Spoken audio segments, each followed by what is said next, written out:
నగరంలో Madhurawada most costly ఏరియాగా మారింది. అక్కడున్న అడుగు స్థలమైన లక్షల మూటే అనడంలో అతిశయోక్తి లేదు.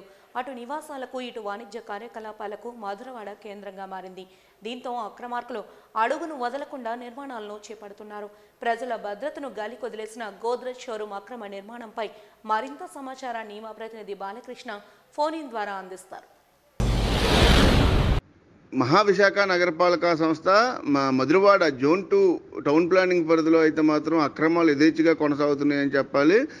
ఎటువంటి అనుమతులు లేకుండా అడ్డగోలు అక్రమ కట్టడాలు కడుతున్నప్పటికీ కూడా టౌన్ ప్లానింగ్ అధికారులు మాత్రం కనీసం చేమకుట్టినట్టయితే లేకపోవడం పట్ల పలు విమర్శలు కూడా వెల్లువెత్తున్నాయి. ప్రధానంగా పిఎం పాలెం ప్రధాన రహదారి హైవే కానుకొని ఉన్నటువంటి గోద్రేజ్ షోరూమ్ ఏదైతే ఉందో అది కేవలం ఒక షెడ్ వేసుకోమని మాత్రమే 3 మీటర్ సెట్ బ్యాక్స్తో కూడా జీవీఎంసీ పర్మిషన్ ఇచ్చినప్పటికీ కూడా 2 అంతస్తుల 2 ఫ్లోర్లు కూడా బిల్డింగ్ కట్టివేసి మొత్తం షోరూమ్ని ఏదైతే జీవీఎంసీ టౌన్ ప్లానింగ్ ఇచ్చినటువంటి ప్లాన్ని పూర్తిగా 100% వైలేట్ చేస్తూ కూడా పెద్ద భవంతిని నెలకొల్పి అందులో గోద్రేజ్ షోరూమ్ని ఎటువంటి అనుమతులు లేకుండా యథేచ్ఛగా నిర్వహించడం పట్ల పలువురు అయితే మాత్రం ఆగ్రహం వ్యక్తం చేసే పరిస్థితి కూడా కనిపిస్తుంది. కనీసం ఎటువంటి పార్కింగ్ సదుపాయం లేకుండా ఈ విధంగా జీవీఎంసీ అడ్డగోలు అనుమతులతో నిర్మించినటువంటి బిల్డింగ్లకు ఏ విధంగా అనుమతులు ఇస్తున్నారు? ఆ బిల్డింగ్ కన్స్ట్రక్షన్ అయిపోయి షోరూమ్ ఓపెన్ అయినప్పటికి కూడా ఎందుకు టౌన్ ప్లానింగ్ అధికారులు అలాగా చోద్యం చూస్తుండడం పట్ల వీళ్ళందరూ కూడా పూర్తి స్థాయిలో ధ్వజమెత్తే పరిస్థితి కూడా కనిపిస్తుంది.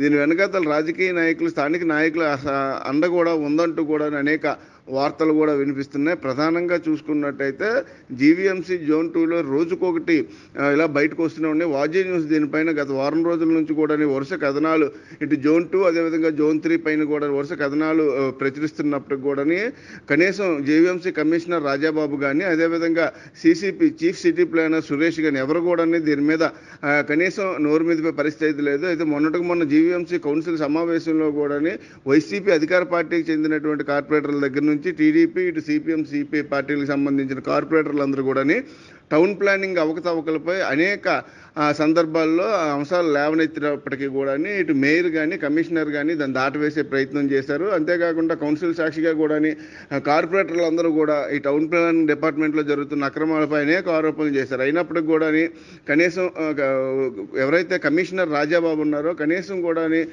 సమాధానం ఇచ్చే ప్రయత్నం కూడా చేయలేదు. అయితే ఎవరైతే ఏసీపీ స్థాయి అధికారులు ఉన్నారో ఏసీపీలు మొత్తం చక్రం తిప్పుతున్నారు. అయితే ఏసీపీలు చేస్తున్నటువంటి ఈ అక్రమ దందాలు ఏవైతున్నాయో దీనికి చైర్మన్లను కారణం చేస్తూ చైర్మన్ వ్యవస్థనే రద్దు చేస్తున్నాం, దీంతో టౌన్ ప్లానింగ్ ప్రక్షాళన అవుతుందంటూ కూడా మేయర్ కౌన్సిల్లో చెప్పడం అయితే మాత్రం అందరికీ విచిత్రంగా అనిపిస్తుంది. ఎందుకంటే డైరెక్ట్గా ఏసీపీలే రంగంలోకి దిగి అందిన కాడికి దోచేసే పరిస్థితి అయితే కనిపిస్తుంది. అయితే ఎప్పటికైనా సరే జీవీఎంసీ కమిషనర్ మేయర్ కళ్ళు తెరిచి ఇటువంటి అధికారులపైన చర్యలు తీసుకొని అక్రమ కట్టడాలు గోద్రేజ్ కానీ ఇటువంటి అక్రమ కట్టడాలపైన వెంటనే చర్యలు తీసుకోవాలి.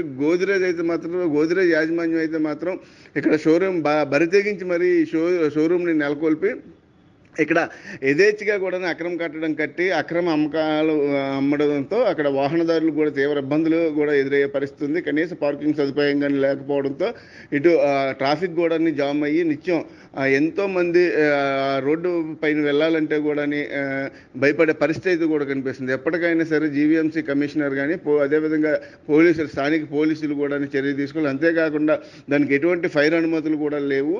అయితే ఏదైనా ఇన్సిడెంట్ కానీ జరిగినట్టయితే అగ్ని ప్రమాదం జరిగితే ఎందుకంటే కొన్ని వందలాది మంది కొనుగోలుదారులు షోరూంలోకి వెళ్ళి ఏవో వస్తువులు కొంటుంటారు. అటువంటి టైంలో ఏదైనా అగ్ని ప్రమాదం కానీ సంభవించినట్టయితే పరిస్థితి ఏంటి, దానికి ఎవరు బాధ్యత వహిస్తారు, వాళ్ళ ప్రాణాలకు ఎవరు రక్షణ కల్పిస్తారు అన్నది మాత్రం ప్రశ్నార్థకంగా మారింది.